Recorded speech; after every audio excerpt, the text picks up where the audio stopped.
And now, it's time for DJ Rocky's Secret File.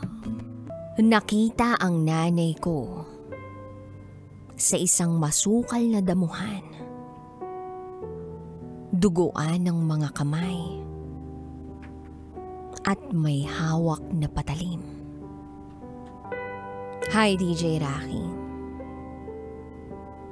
Itago mo ko sa pangalang Lalaine. At ito ang aking secret file. 6 kaming magkakapatid.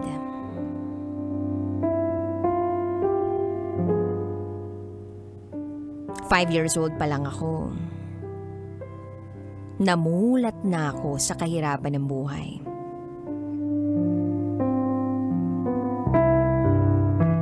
Sa murang edad, nakita ko na kung paano magsakripisyo ang aking mga magulang. Ang tatay ko ay isang farmer. At ang nanay ko naman ay isang komadrona. Kakarampot lang ang sinasahod ng nanay ko sa center. Tamang-tama lang para may pambili kami ng bigas para makaraos sa araw-araw. At kung wala namang trabaho si nanay, tinutulungan niya ang tatay.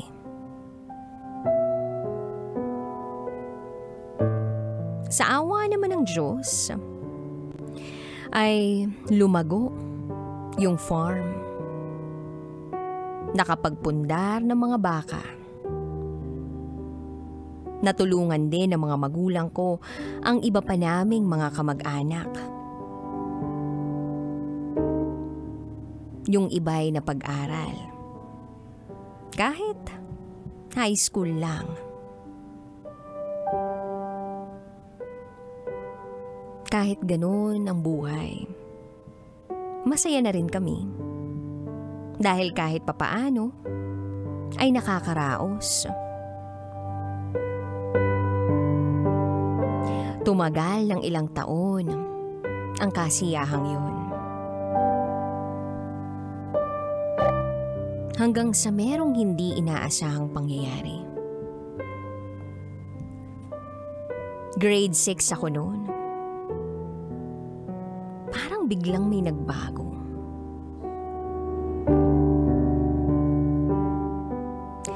Si nanay, kilala sa pagiging dalubhasa sa pagpapaanak. Magaling siya sa center. Nirerespeto siya ng mga katrabaho niya.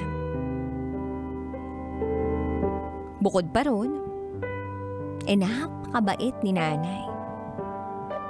Napakasipag rin na asawa. Kaya lang, unti-unting nag-iiba si nanay. May iba sa galawan ni nanay. Palaging nagagalit. At palaging inaaway ang tatay. Sa hindi naming malaman na dahilan.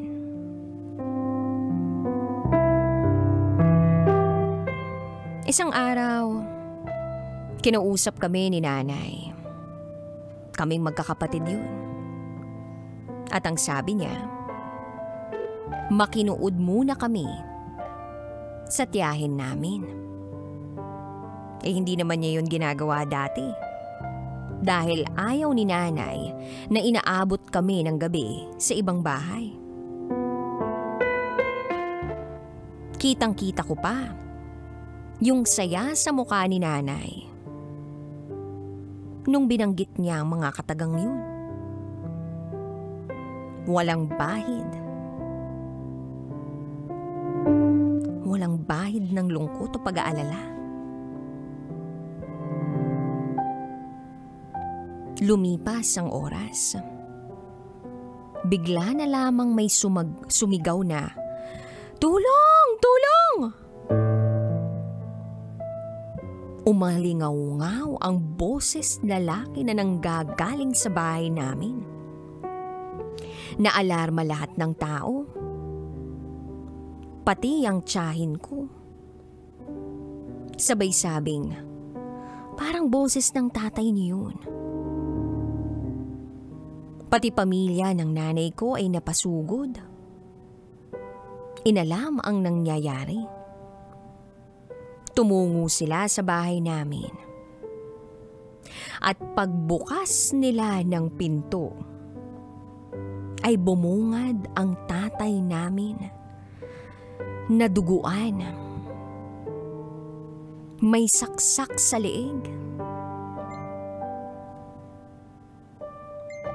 At dumadaloy ang dugo sa iba't ibang parte ng bahay namin.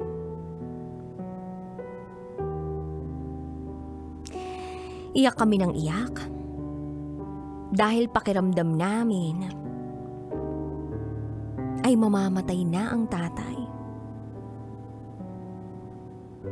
Para bang nakikipaglaban siya sa buhay niya. At hindi namin alam kung sino ang may kagagawan.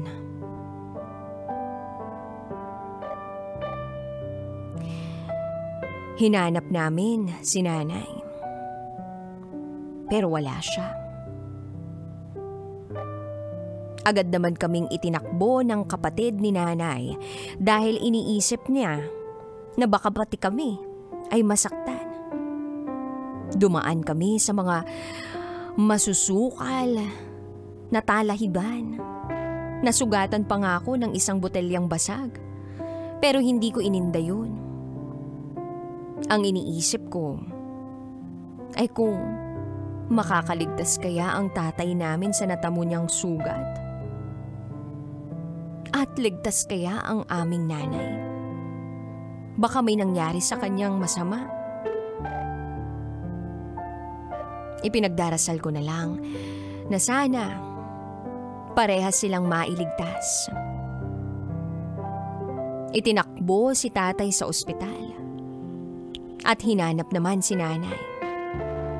Iniisip ng lahat na baka nasaktan din si nanay o baka itinago.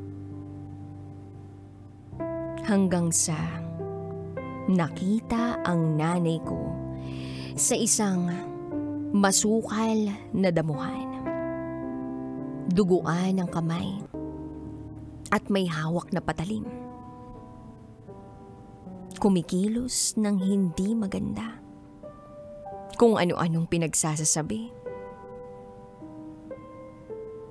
Kaya, ang inisip ng lahat, si nanay. Si nanay ang may gawa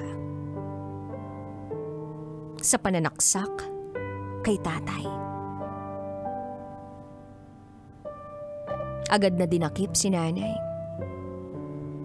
Kinaumagahan, bumungad sa amin ang nanay naming nakakadena.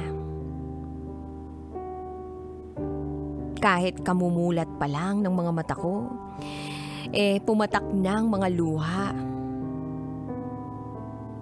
Dahil sa sakit at sama ng loob na nararamdaman ko. Masakit? Dahil nakikita ko na ganun ang sitwasyon ng nanay namin. At sama ng loob. Dahil bakit siya nakakadena? Bakit kailangan siyang ikadena? At dun na ipinaliwanag sa amin ng nakatatanda sa amin na ang nanay namin ay wala na sa katinuan. Nananakit na.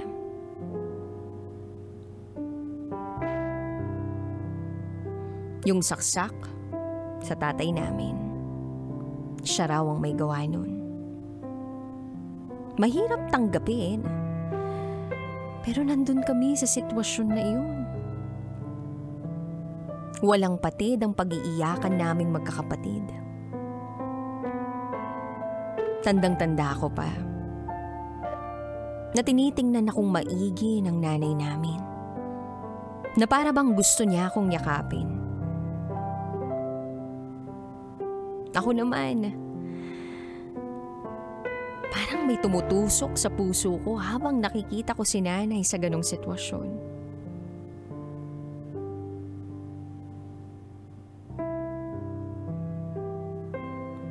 Buti na lang, nakaligtas si tatay.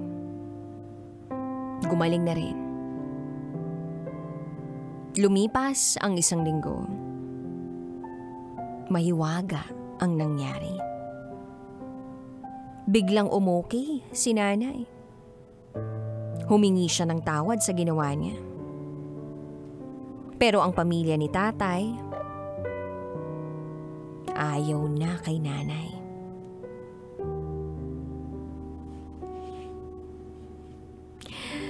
Ayaw ng pamilya ng tatay namin na makipagbalikan pa si nanay kay tatay.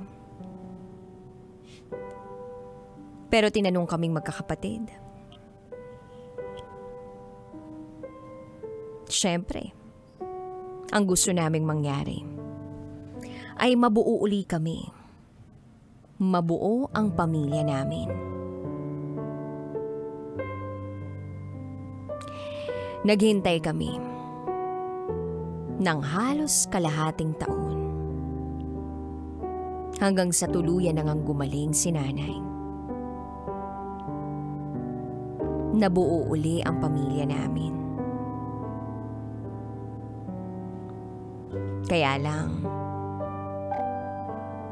patuloy kaming sinusubok ng panahon. At maging ang sakit ni nanay ay sinusubok din kami. Pabalik-balik ang sakit niya.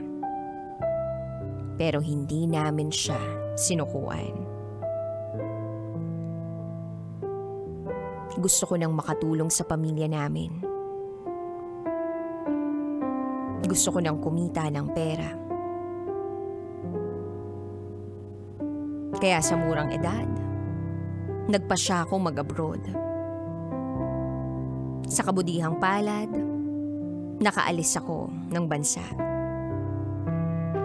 Unang sabak sa mga Arabo. Nakipaglaban ako sa puyat, gutom, pagod at lungkot. Pero hindi ko masyadong iniinda yun. Basta ang nasa isip ko, makapagpadala ako.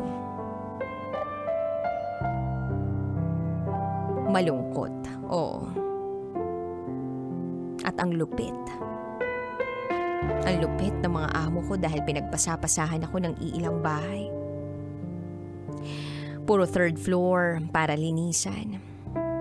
Sobra pa sa kayod kalabaw ang trabaho ko. Pero nagtitiis ako. Nagtitiis ako para sa pamilya ko. Sinuwerte ako. 13 years na ako sa Kuwait. Nakapagpundar na ng bahay sa Pilipinas. Nakabili na rin ng mga gamit.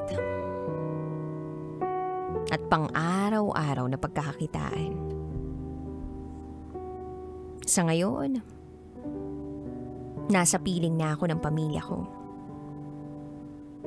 At sa awa ng Diyos, ay nakakaraos na. Medyo okay na ang kalagayan ni nanay. Balik trabaho na rin siya. Buo pa rin ang aming pamilya. At nagpapasalamat ako nang dahil sa hamon ng aming buhay, naging matatag kami.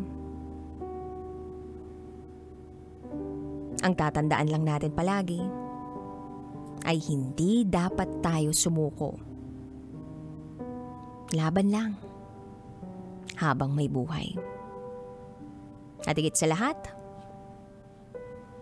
magdasal.